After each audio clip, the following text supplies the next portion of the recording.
नमस्कार, मैं हूं संदीप चौधरी। रात के 9 बजने को हैं। आप देख रहे हैं नेशनल न्यूज सेंटर। और नेशनल न्यूज सेंटर में आज सबसे पहले बात बीजेपी के अश्वमेध यज्ञ की। विरोधियों की चुनौतियों के बीच बीजेपी एक के बाद एक अलग अलग राज्यों में अपना परचम लहरा रही है। इसके लिए पार्टी साम दाम दंड भेद सबका इस्तेमाल कर रही है। बिहार में नीतीश कुमार को फिर से अपने पाले में लाकर उसने सबको चौंका दिया और इसके साथ ही एनडीए की सरकार वाले राज्यों की तादाद बढ़कर 18 तक पहुंच गई है। महज 3 साल में बीजेपी ने 10 राज्यों में अपनी सरकार बनाई है और यह अपने आप में एक रिकॉर्ड है।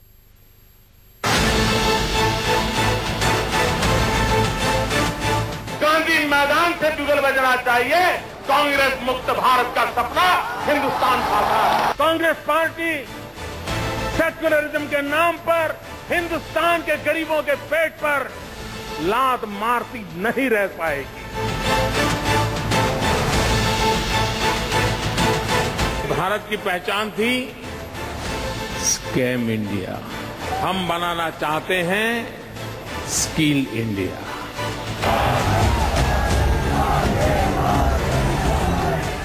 मोदी के अश्वमेध यज्ञ का घोड़ा तेजी से दौड़ रहा है। इसके साथ ही हिंदुस्तान के सियासी नक्शे पर हर तरफ चढ़ता जा रहा है बीजेपी का रंग। एक के बाद एक तमाम राज्यों में बीजेपी सरकार बनाने में कामयाब हो रही है।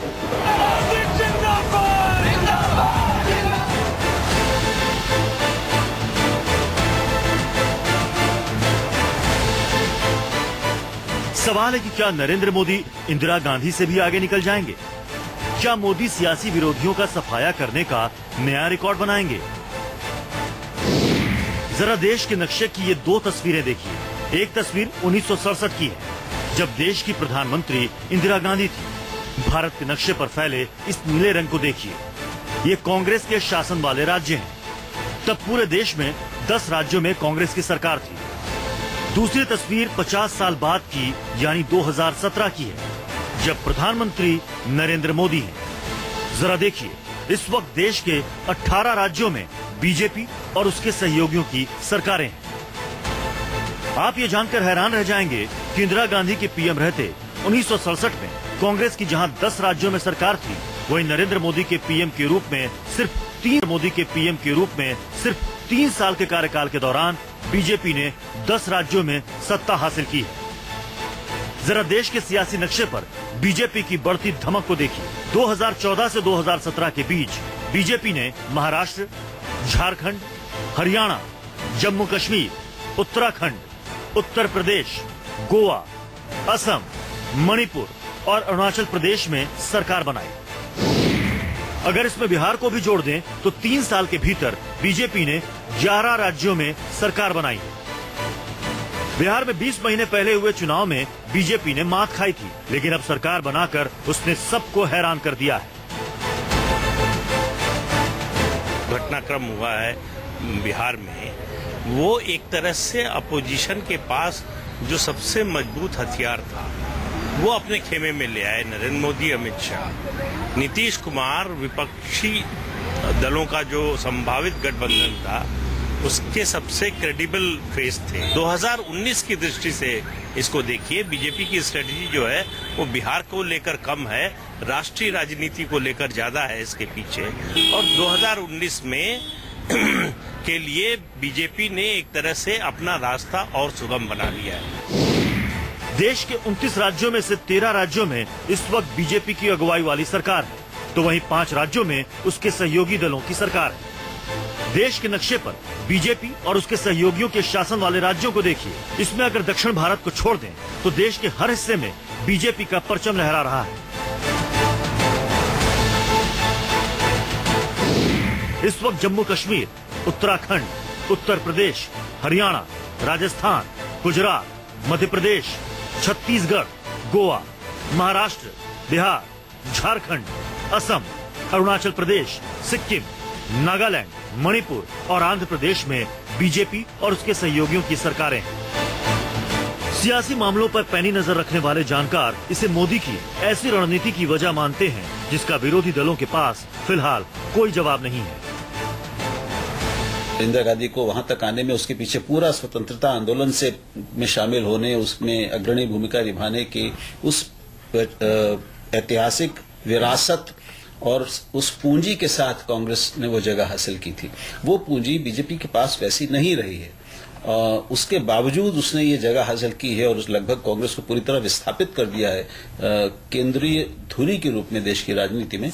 ये उसको श्रेय देना चाहिए। नहीं लगता कि 1951-52 में जब जनसंघ की स्थापना हुई थी तब कभी उन लोगों ने सोचा भी होगा कि केंद्र के राष्ट्रीय स्तर पर जो 4 बड़े संवैधानिक पद हैं उन पर बीजेपी के नुमाइंदे होंगे, 18 राज्यों में सरकार होगी, 13 में अपनी, 5 में गठबंधन की। तो ये स्थिति निश्चित रूप से इससे पहले कभी नहीं रही।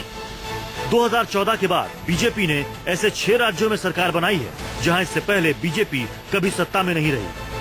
इसी से समझा जा सकता है कि नरेंद्र मोदी के दौर में बीजेपी का किस तरह डंका बज रहा है। और यहां आपको बता दें कि नरेंद्र मोदी जब 3 साल पहले प्रधानमंत्री बने थे उस वक्त देश में सिर्फ 8 राज्यों में एनडीए की सरकार थी। अब ये संख्या, जैसा हमने पिछली रिपोर्ट में भी दिखाया, 18 तक पहुंच गई है और ये किसी करिश्मे से कम नहीं लगता। इस वक्त देश की 67% आबादी, 2/3 आबादी पर एनडीए का शासन है। और इस सब के बीच मोदी और अमित शाह की जोड़ी जिस तरह से 2019 के चुनाव के लिए जीत की पटकथा लिखने में जुटी है, उसे देखकर विपक्षी हैरान हैं। एक उनकी रणनीति दिख नहीं रही है और खास कल नीतीश ने जिस तरह से इस्तीफा दे दिया और बीजेपी के साथ हाथ मिला लिया, विपक्षी खेमे में इस वक्त हड़कंप। मैं नरेंद्र दामोदर दास मोदी ईश्वर की शपथ लेता हूं। नरेंद्र मोदी ने जब 26 मई 2014 को प्रधानमंत्री पद की शपथ ली थी तो बीजेपी के लिए यह बड़ा दिन था।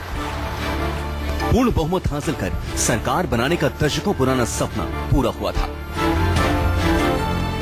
इसके बाद पीएम मोदी ने साफ कर दिया था कि उनका मकसद अब देश के हर राज्य में कमल खिलाने का है। मैं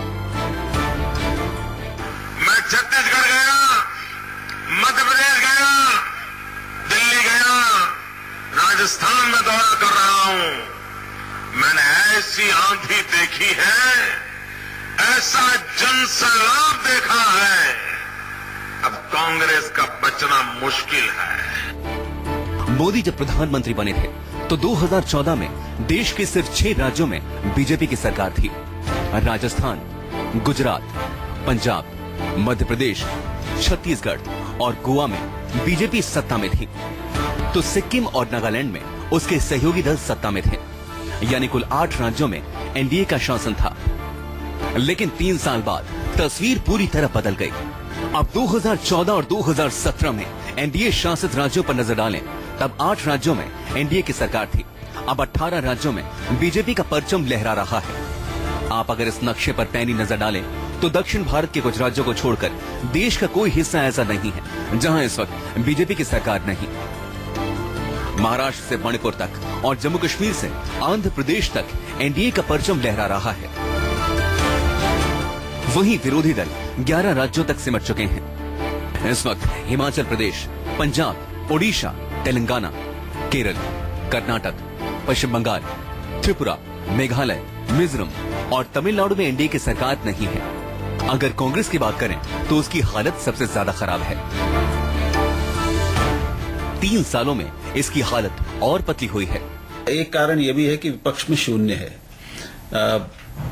कांग्रेस की आज जो हालत है वो किसी से छुपी नहीं है। वो अपने जीवन में सबसे कमजोर स्थिति में है। सिर्फ 44 उसके सांसद हैं। विपक्षी एकता की तमाम कोशिशों के बावजूद अभी तक कोई हो नहीं पाई है। और अब एक महागठबंधन बनाने की जो आशाएं, संभावनाएं कुछ लोगों को लग रही थी 2019 के चुनाव से पहले, वो भी अब बिहार के इस घटनाक्रम के बाद पूरी तरह से ध्वस्त हो गई। 2014 में जब मोदी प्रधानमंत्री बने थे तो कांग्रेस की 15 राज्यों में सरकार थी और अब 5 राज्यों और 1 केंद्र शासित प्रदेश में ही उसकी सत्ता है। अब जरा देश के सियासी नक्शे पर कांग्रेस के 3 साल पहले और आज की हालत देखें तो 2014 में कांग्रेस की उत्तराखंड, हरियाणा, महाराष्ट्र, झारखंड, असम, अरुणाचल प्रदेश, जम्मू कश्मीर, बिहार, मणिपुर, हिमाचल प्रदेश, केरल, आंध्र प्रदेश, कर्नाटक, मेघालय और मिजोरम में कांग्रेस की सरकार थी। लेकिन अब एक केंद्र शासित प्रदेश को मिलाकर सिर्फ 6 राज्यों पंजाब, हिमाचल प्रदेश, मिजोरम, मेघालय, कर्नाटक और पुडुचेरी में ही कांग्रेस की सरकार है। ये हालत तब है जब 2 साल बाद लोकसभा के चुनाव होने हैं और बीजेपी विरोधियों के खिलाफ आक्रामक अभियान चला रही है। किसी भी जनतंत्र में और खासतौर से प्रजातांत्रिक चुनावी जो व्यवस्था होती है उसमें उसी नेता की सुनी जाती है, उसी की चलती है जो वोट दिलवा सके, जो चुनाव जिता सके, जो ये काम कर सकता है, उसके पीछे सब खड़े होंगे। बड़ी बात यह है कि मोदी सरकार के 3 साल होने के बाद भी विरोधी दल सत्ता विरोधी लहर पैदा करने में नाकाम रहे हैं और मोदी की अगुवाई में बीजेपी का अश्वमेध रथ लगातार आगे बढ़ता जा रहा है। Bureau report, news 24। और बीजेपी की निगाह अब उन राज्यों पर है जहां उसने कभी भी अपने दम पर सरकार नहीं बनाई और यही वजह है कि बंगाल से लेकर उड़ीसा तक मोदी और अमित शाह दिन रात एक कर रहे हैं और बीजेपी के सामने गुजरात जैसे राज्यों में वापसी की चुनौती भी है जिसमें पार्टी की साख दांव पर लगी है।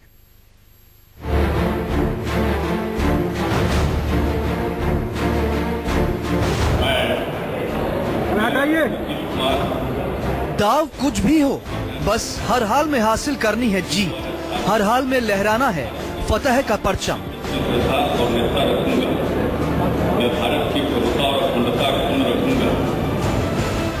सियासी बिसात पर बीजेपी इसी सोच के साथ चल रही है। हर चाल नजर 2019 पर है और निशाना विरोधियों की एकता पर और भरोसा इस बात पर कि विरोधी बिखरे तो जीत तय है। ये बीजेपी का सोचा समझा दाव था कि नीतीश के 2013 में दोस्ती तोड़ने पर भी बीजेपी ने उन पर उतने ही हमले किए जिससे वापस साथ मिले तो दिल में खटास ना हो। नीतीश अगर आज बीजेपी के खेमे में लौटे हैं तो इसके पीछे कदम दर कदम चली गई सधी हुई चाल है। अब इसे विरोधी पिछले दरवाजे से सरकार बनाने की साजिश कहें तो कहें, बीजेपी पर कोई फर्क नहीं पड़ता।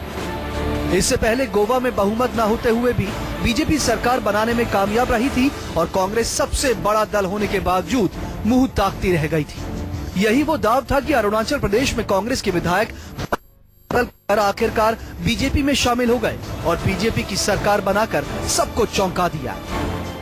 बीजेपी का जो स्वर्णकाल है उसके पीछे बीजेपी और राष्ट्रीय स्वयंसेवक संघ और उनके जो सारे आनुषंगिक परिवार ने जो इतने मैं कहूँगा 70-75 सालों से वो धीरे धीरे चुपचाप काम करते रहे हैं, उसने एक तो इस स्वर्णकाल का आधार तैयार किया है और दूसरे उस पर शिखर के रूप में आप कह लें, मुकुट के रूप में मोदी जैसा एक चमत्कारिक नेता उनको एक इतिहास ने पैदा करके दे दिया है।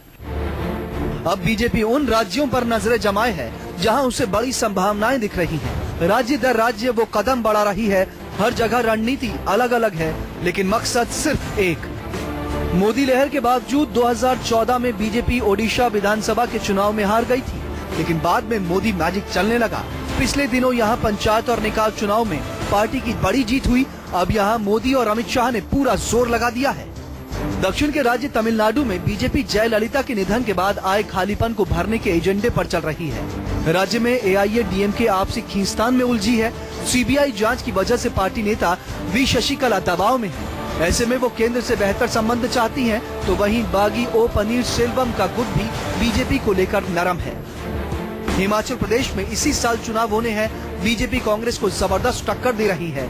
सीएम वीरभद्र सिंह पर भ्रष्टाचार के आरोपों की वजह से कांग्रेस बैकफुट पर है। यहाँ भी बीजेपी पूरा जोर लगा रही है। कर्नाटक में अगले साल चुनाव होने हैं। यहाँ बीजेपी ने फिर से येदियुरप्पा को कमान सौंपकर पार्टी कैडर को एकजुट कर लिया है। तेलंगाना में सत्ताधारी टीआरएस भले ही एनडीए का हिस्सा न हो, लेकिन पीएम मोदी से सीएम आर चंद्रशेखर राव के अच्छे संबंध हैं। बीजेपी इस दोस्ती को आगे बढ़ाना चाहती है। पश्चिम बंगाल में बीजेपी अगले विधानसभा चुनाव की तैयारी में अभी से जुट गई है। ध्रुवीकरण का दांव चल रही है। बांग्लादेशी घुसपैठियों के खिलाफ कड़े तेवर सड़कों पर उतरकर आंदोलन कर रही है। त्रिपुरा जैसे राज्य में भी बीजेपी पूरा जोर लगा रही है। इससे समझा जा सकता है कि बीजेपी का 2019 का प्लान कैसा है। दिल्ली से अमित कुमार के साथ ब्यूरो रिपोर्ट, न्यूज़ 24।